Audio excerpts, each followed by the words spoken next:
Hindi siya tulad ng mindset ni Bato de la Rosa. Dismissal agad, wala nang hiring-hiring.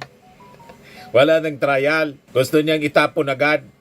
Hindi naman ganon, mga kababayan, si Senator Erwin Tulfo. Kaya lang, medyo siguro, hindi naman siya abogado, katulad ko. Kaya yung mga choice of words niya, mga kababayan, medyo hindi pang legal.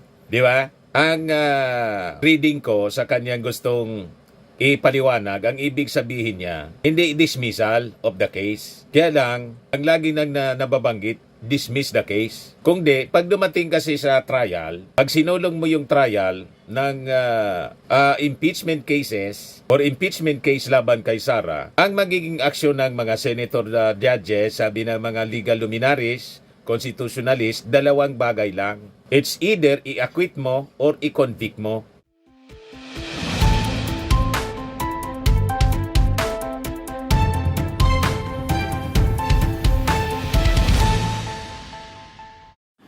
Hello po mga kababayan, si Dante Maravillas po.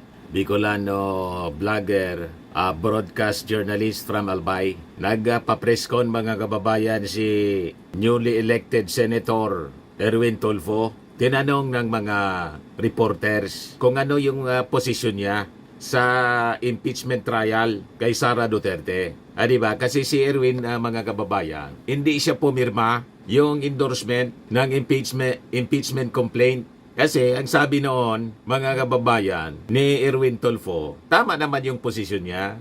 Pag nag-endorsaan niya ako niyan, pag ako naging senador, kasi mataas yung ratings niya eh. Sigurado siya na uupong senador. Pag naging senador siya, uupo siya as senator judge. Hindi na ako niyan magiging impartial sa paningin ng mga mamamayang Filipino. May punto rin mga kababayan itong si Erwin Tulfo. Ngayon, tinanong siya kung ano yung kanyang posisyon dito sa mga ginagawa ng mga senador. Na yung iba, wala pang trial, gusto nang ipadismiss. Sabi ni Senator Erwin, hindi naman niya maganda na walang trial, dismiss agad. So, malinaw mga kababayan, ang posisyon ni Erwin Tulfo, kailangang matuloy ang trial. So wala siya doon. Wala siya doon sa side ng mga hudas. Di ba? Ito yung press ko niya kanina. Kasi first day niya sa pagiging senador, yung mga priority bills na gusto niyang sponsoran, final na rin niya mga kababayan ngayon sa first day. Maganda yung ganon. Hindi yung tulad ng narinig natin na kumakandidato na pagkasenador, mabutit na talo. Tinanong ng reporter kung ano yung kanya mga plano. Wala pa niya. Magpaplano na lang ako kung ano yung mga batas na aking ipapasa. Pag nanaloan niya ako, butit hindi nanalo. Diba? Pero si Erwin Tulfo, iba din. May mga naisip na siya na ipafile talaga. So, first day ng kanyang pagtrabaho bilang senador, dala-dala na niya yung mga panukalang batas niya. Diba? Maganda yung ganon. O ngayon, pakinggan natin yung kanyang posisyon. Kasi naitanong sa press con sa kanya, itong tungkol sa mga motion to dismiss. Impeachment, may we know where you stand? Kasi merong mga fears kasi na baka ulitin yung ni Senator Ronald De La Rosa or ng iba pang senator yung motion to dismiss. Papayag ba kayo na i-dismiss yung impeachment complaint kahit wala pang trial? Let's leave it to the decision of the leadership. Leave it to the decision of the Senate President and the senior leadership. Kasi if I will tell you now kung anong gusto ko, because it will really taint something. It will tell you something. If I will say I want it dismissed, then it will tell you na pro-impeachment ito. If I will say pag i-dismiss, then anti-impeachment ito. If I say na wag i-dismiss, sabihin nila hindi sa impeachment ito. And I'll be a senator judge, di ba? It's hard to say right now na gusto ko ma-dismiss. It's already telegraphing my decisions in the future if I say dismiss or not to dismiss, di ba? I want to see the documents. I want to see the pieces of evidence. If there's enough, ako simple lang naman You show me the piece of evidence. Kahit bukas, bigyan mo ako ng papel na isinubmit or pag-submit sa Senado mabigyan kami ng kopya, I can tell you right away, you ask me. And I will say, sige, wag natin i-dismiss, ilaban natin ito. Pero kung wala naman talagang laman yung papel, kahit na gaano kapal yan, pero wala namang laman, then I'll say, no, let's dismiss it because it will be a waste of time and money.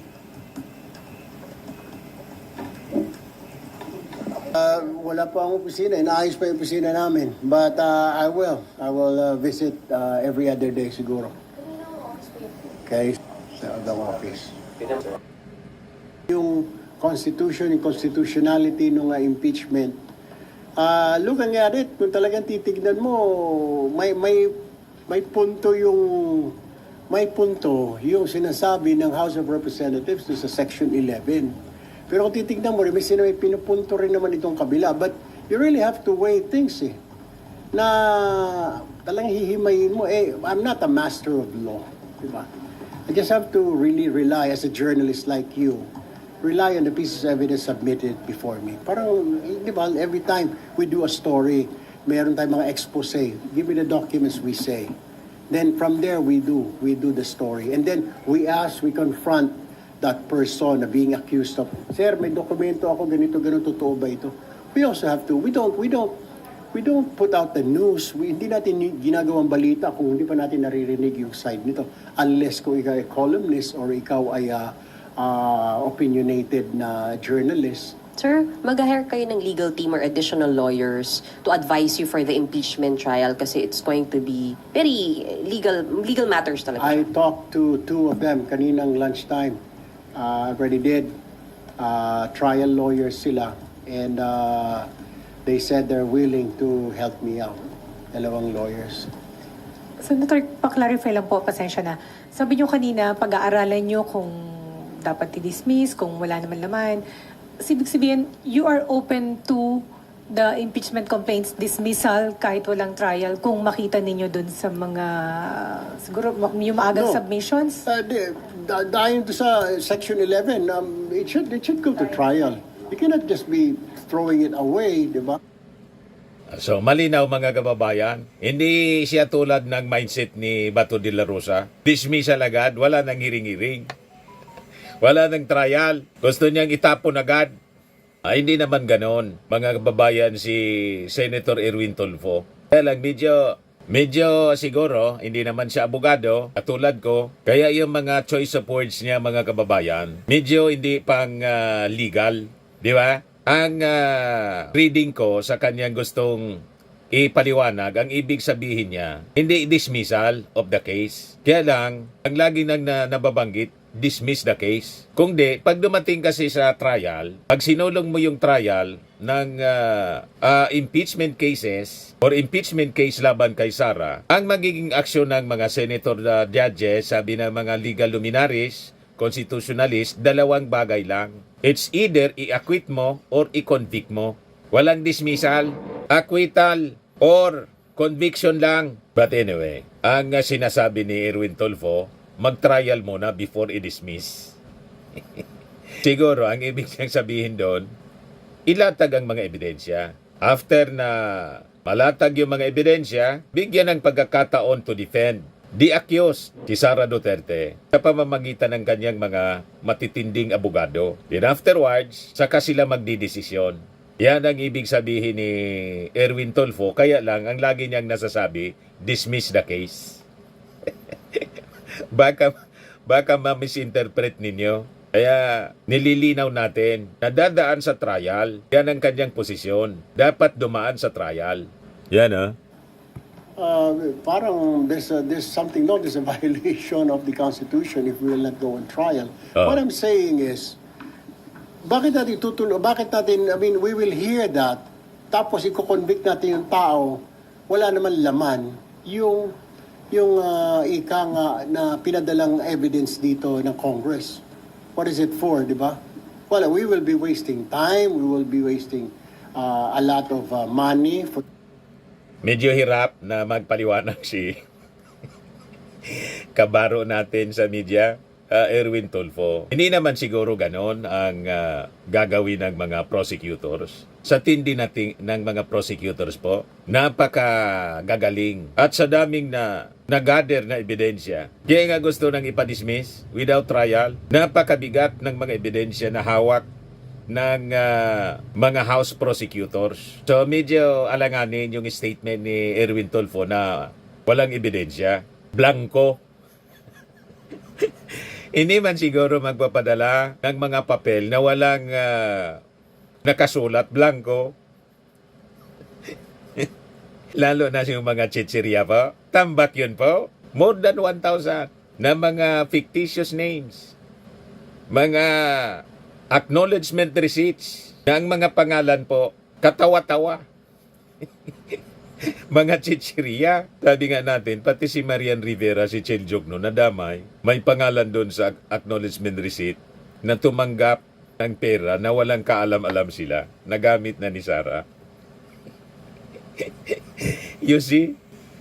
Impeachment, kung wala naman laman, di ba? Imposible So, man, unless walang we laman. say, Dito naman si Erwin. Pero huwag naman yung, wala pa, di-dismiss mo na, di pa naman nag-hear. Di ba? Oh, tama yun. Makikita mo lang naman yung mga piece of evidence pag nag-umpisa na yung trial. Dapat may trial. Of course, I would like to see that there's very a trial. good. Ngayon, if there's not, ba't pa natin patagalin? Ako siguro, I'll be the first one to say, kung after few days, wala naman laman, then I will say, kahit sa Imposible majority, man, walang I will laman. say, teka muna guys, wait. Kung ito puro hearsay ito then why don't we just dismiss this? Pero kung may laman naman, then let's fight. It will take 6 months. Hindi man dapat siya magsalita na i-dismiss. Ang labas niya, katulad din siya ni Bato na umastang abogado ni Sara. Ayan lang niya, makinig siya sa mga ebidensya, presentation, both sides ng defense at ng prosecutors. Yung motion to dismiss, kumbaga may gustong mag-dismiss, yun ay yung trabaho ng defense lawyers. Huwag ikaw. Anyway, bagito pa kasi po na senador, kailangan siguro ng tutukan ng kanyang mga trial lawyers. I-orient mo na, seminar. May mga bagay na hindi parte ng trabaho mo as senator judge. Yung pag-motion to dismiss, pwedeng mag-motion yan. Sabi ni constitutionalist Christian Monzon, pati ni Justice Carpio. Pero trabawan niya yan ang defense, hindi ng senador. Ay, yung mga abogado ni Senator Erwin Tulfo, paki-orient po para hindi naman magmukhang kahiya-iya. Matulad kay Bato de la Rosa. Ayan mo si Bato. Tulad din yun ni Robin Padilla. Kahit sunugin mo, mangangamoy digong. Di ba? Dr. Erwin Tulfo, then let's go for it. Para mabigyan naman ng chance yung taong bayan. They want to see. A lot of people are saying, we have the right to know if it's true or not. Yun Tama. yung hinahanap nila Is this true or not? Diba? Pati nga yung kampo ni VP, sabi niya gano'n, sige, fight. Kasi para once and for all, para sa kanya din naman yun Once and for all, diba? Correct. Matuldukan na ito. Yan, Get this tama. over with. Approve ako dyan. Parang Damocles sword ito na nakakuan sa ulo niya. Kung saan siya pumunta hanggat di matatry itong kaso na ito. Hanggat di siya ma-absolve, hanggat di siya ma-acquit, then mayroong laging agam-agam ang taong bayan na guilty ito Sorry, balikan ko yung committee chairmanship. Makukuha niyo po yung social justice? Is it something na pinramis ni... It was a wish. I told Sen. Rafi to tell Senator Cheese na gusto ko yung social justice and welfare. And the Pero reply hindi pa was? naman, wala pang reply naman. So far, anong committee na po yung nakuha niyo, sir? Wala pa. Wala. There's no committee yet. Told the speaker na magiging senator judge ako dyan, boss. So, pinayagan naman niya ako na not to sign. Sir, logistics, may rope na kayo, mga tanong. Yung endorsement, yung Sinukatan na ako. miniminya, Actually, impeachment immediately after the complaint. election, may something, may robe na Sir, meron lang kayong schedule lang para maging member kayo ng impeachment court? Wala pa, hindi pa kami pinapaya. Pero what I heard ba, this week yata, something like that. Pero wala pa kami schedule. No, baka this week. Pero wala pa sinasabi. Sir, Hindi ko alam. I don't know. I'm just thinking, I'm just guessing na might be this week. Unless kung ang panunumpa siguro, what I read in the papers were like 29, something like that, diba? Ang start. So I don't know. Baka today until the 28 siguro. I have no idea. But I'm ready.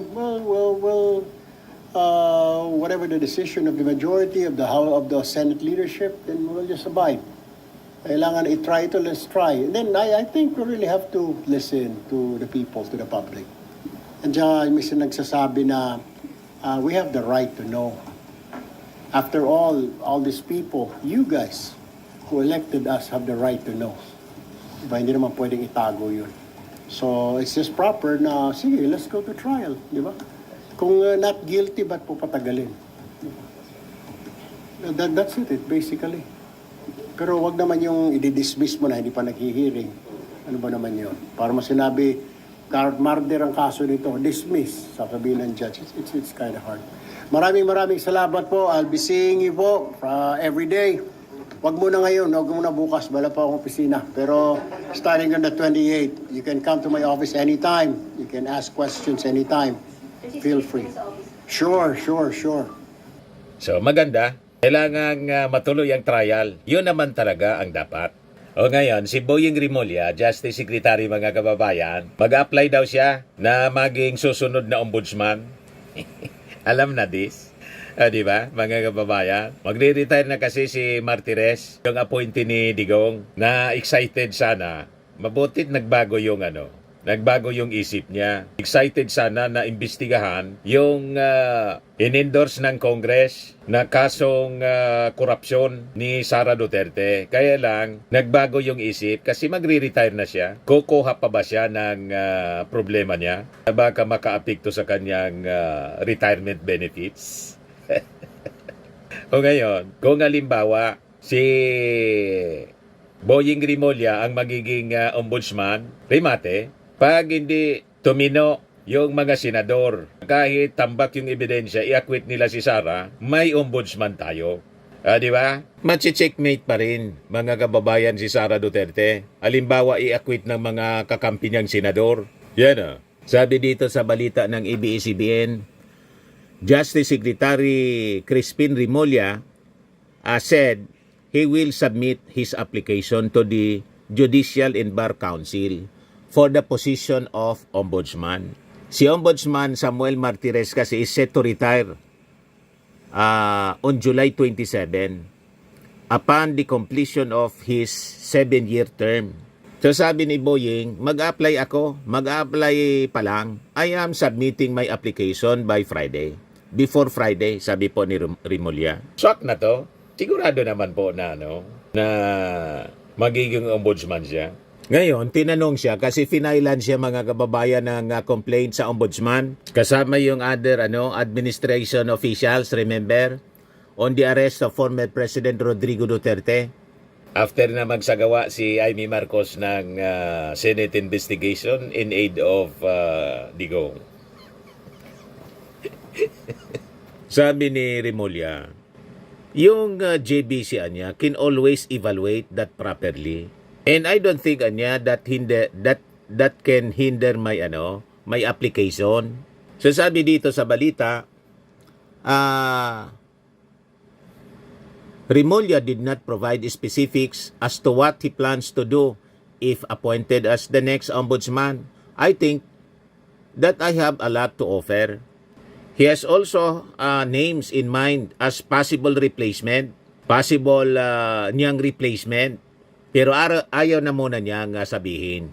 Pero tiwala si Rimulya that the DOJ will be in good hands in case he will have to leave the agency. I think that we are solidly organized here and it can stand on its own if succession is okay. So, tinatarget ni Rimulya mga kababayan yung pagiging ombudsman. Siguradong papalag nito si Amy Marcos. Tapos si Sara Duterte. Si Amy Marcos kasi finailan niya ng kaso sa ombudsman si Rimulya. Pati yung iba pang mga opisyal dahil sa pag-deliver sa dahig kay Digong. si Sara papalag kasi may inendorse sa sa ombudsman na kaso laban sa kanya. Yung resulta ng investigation po sa confidential funds, inendorse sa Office of the Ombudsman. Alam na ninyo ang mangyayari. kung sa chess, checkmate. Kung sa larong chess, mga kababayan, ito yung sinasabi natin. Hindi siya i-convict ng mga aliado niyang senador sa impeachment case, may ombudsman.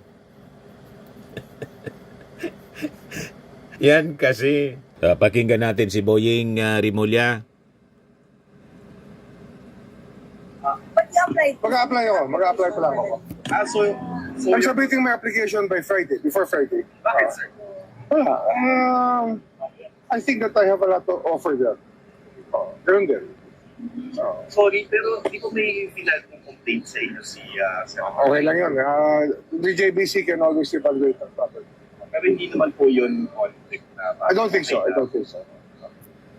Ngayon, si Sara Duterte, walang tigil sa pag-iikot. Lalarga na naman yata. Yan. Two more pro-Duterte rallies in South Korea, Kuwait lined up. Di ba? Sabi, gagawin in July and August with Vice President Sara Duterte, possibly gracing the events. Free Duterte now. Sige lang po. Kasi lalo nilang kinokumbinsi yung mga ICC judges na talagang malawak yung impluensya ng mga Duterte. Buong mundo. So, hindi talaga pwedeng pagbigyan yung interim release. Lalong makukumbinsi ng mga kumukontra yung prosecution, ICC prosecutors. Huwag pagbigyan ang interim release na request ni Sara Duterte para sa kanyang tatay. Kasi nga, global ang impluensya. Hindi lang sa Pilipinas. You see, sa Pilipinas hanggang Senado. Tapos, sa iba-ibang bansa, kasama yung Australia, kaya dininay ng Australia. Reject. Di ba? Effective po yung mga Free Duterte Now rallies. Kaya lang, baliktad yung epekto. Imbis pagbigyan yung request, reject. Hindi kasi nag-iisip. Lahat emosyon. Isabi ni Jose Castro, when emotions are high, anya, intelligence is low. Di ba? So sabi ni Sara, sinusubukan namin, nakadepende kami sa invitation ng mga Filipino community abroad. So right now, meron kaming nakahold na Korea, merong confirms na Kuwait sa August 8. Sila diyan nagbabayad ng events kasi sa kanila yung organization, event coordination, permits, lahat-lahat. Yung travel ko sa akin, pag personal siya, no government funds are used. Maniwala man na wala kayong pinapadalang support, financial support dito sa mga nag-organize. Sino maniwala sa inyo? But anyway, hindi man importante na maniwala kami sa inyo. Di ba? Kasi kami talagang hindi maniniwala. Ang importante, effective yung epekto ng mga rallies ninyo. Ang epekto, denied. Tama ba mga kababayan? Ito naman po yung bago naming product na binibenta online. iGlow Serum, whitening po siya. Tingnan ninyo yung epekto sa aking anak na architect before and now. Yung mga inquiries po ninyo, dumiretso na lang kayo sa kanyang Facebook account, Riz Maravillas.